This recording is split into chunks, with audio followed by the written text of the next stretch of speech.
Сайн байцгаана уу хүндэт сонсогчдоо. Өнөөдөр цойлогсод номны ерөнхий санааг ярих болно.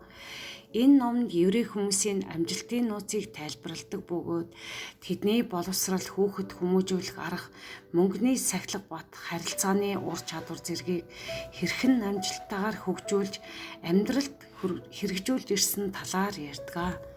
Еврейчүүдийн амжилтын нууц нь зөвхөн өндөр боловсралтай байхаас гадна сэтгэлгээ, зуршил, зан төлөвт оршиж байдаг. Тэд маш зарчмыг хэрэгжүүлдэг хүмүүсээ еврей хүмүүсийн дунд өнөөдөр өчигдрөөс илүү ухаантай болох ёстой гэсэн хэлц үг бий. Энэ нь байнга шин зүйл сурах чухлыг онцолдог. Өдөрт дор хаяж 30 минут нэг цагийг шин мэдлэг авахд зарцуулдаг. Ном унших, анализ хийх, шин зүйл судлах зуршилтай. Талмуд еврейчүүдийн эртний судар дээр сурах үйл явцыг чулууг ус туслуулж цоолохтой адил гэж үздэг.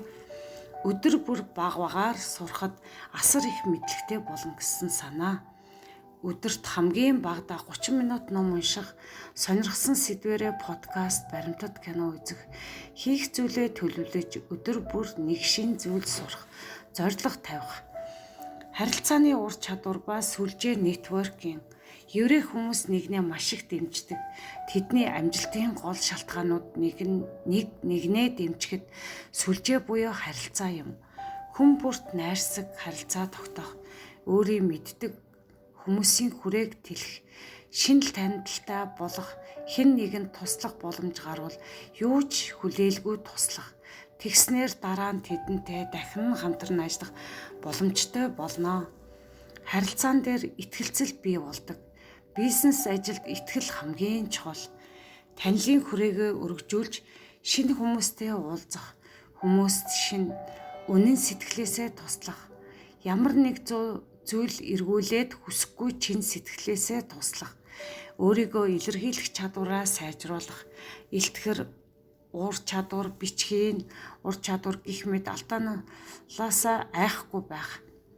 Алдаа гаргахгүй байна гэдэг юу ч хийхгүй байна гэсэн үг гэж еврей хүмүүс үздэг. Алдаа гэдэг бол сургамж. Бүх алдсан зүйлээ дүгнэж энэ алдаанаас юу сурах вэ гэж асуудаг. Шин зүйл туршиж унах тусан илүү хүчтэй босох нь амжилтын түлхүүр гэж үздэг болохоор тэр. Шин зүйл эхлүүлэхээс битгий алдаа гаргалаа гэд битгий шантраараа. Харин ч алдаагаа эргүүлж суралцаарай. Амжилттай хүмүүс ч гэсэн олон удаа алдаж байсныг санаарай. Логик үзэл буюу урт хугацааны төлөвлөгөөтэй байх. Еврей хүмүүс альва ажлыг урт хугацаанд төлөвлөх хандлагатай байдаг.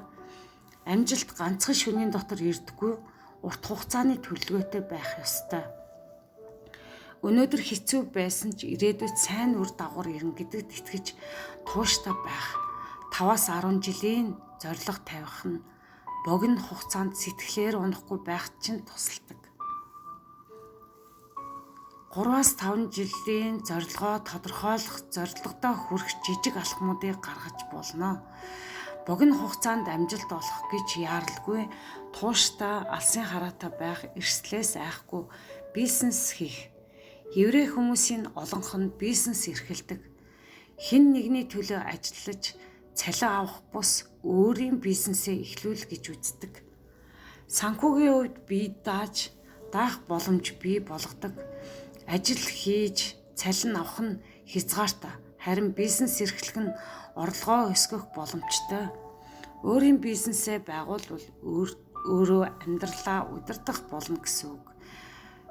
Философитой. Багаас нь жижиг бизнес хөрөнгө оруулалтын талаар судлах, өөрийн чадвар, сонирхол тохирсон аргаа олох, том зүйлийг ботхоос өмнө жижиг алхмуудыг эхлэх, тууштай хөдөлмөрлөх, шантрахгүй байх. Еврей хүмүүс хизээч амархан бууж өгдөггүй. Тэдний дунд маш алдартай үг байдаг. Эхний удаад бүтэхгүй байх болно.